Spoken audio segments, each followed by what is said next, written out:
दोस्तों फिर से एक नया वीडियो में आपका स्वागत है। एक गांव में एक कुम्हार रहता था जो मिट्टी के मटके बनाया करता था। उस कुम्हार का एक छोटा बेटा सुरेश भी था जो अपने पिता के साथ मटके बनाता था। सुरेश की माँ इस कुम्हार के काम से खुश नहीं थी। वह सुरेश को अक्सर शहर में काम करने का दबाव डालती थी, लेकिन सुरेश ने ये मना कर दिया। उसकी खुशी इसी काम में है। सुरेश की माँ चिंतित थी क्योंकि जल्द ही सुरेश की शादी होने वाली थी और कुछ दिन बाद सुरेश की शादी के लिए घर सजा दिया गया। गांव वाले की उपस्थिति में शादी हो गई। आभा नाम की लड़की से विवाह संपन्न हुआ।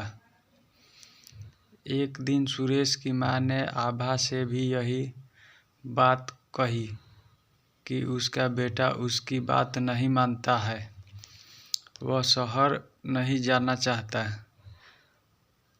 काम के लिए उसके आभा को कहने को बोला। अगले दिन आभा सुरेश के पास गई और उसके शहर जाने की बात कही, लेकिन सुरेश मिट्टी के मटके बनाने में खुशी जाहिर करते हुए मना कर दिया। इस लगन को देख आभा समझ चुकी थी कि उनके पति को ये काम बहुत पसंद है।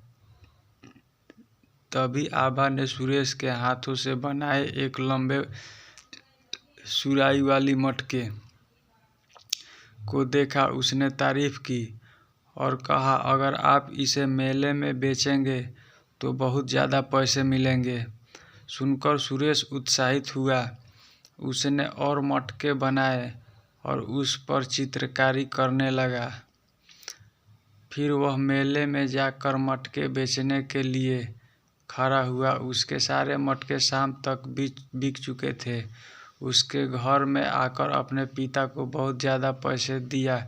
उसी रात सुरेश ने आभा से पूछा कि अगर हम मिट्टी की फ्रिज बनाने यानी मिट्टी की अलमारी, बिजली बिल, सब्जी रखने वाली बिजली बिल को जलती हो। आभा बोले, क्या आप ऐसे अलमारी बना सकते हैं? फिर हमें और ज़्यादा पैसे कमा सकते हैं। अगले दिन सुरेश ने 4 मिट्टी की अलमारी बनाई और मेले में ले जाकर बेचना शुरू किया। लोगों ने इस किस्म की अलमारी पहली बार देखी। उसकी सारी अलमारी बिक गई।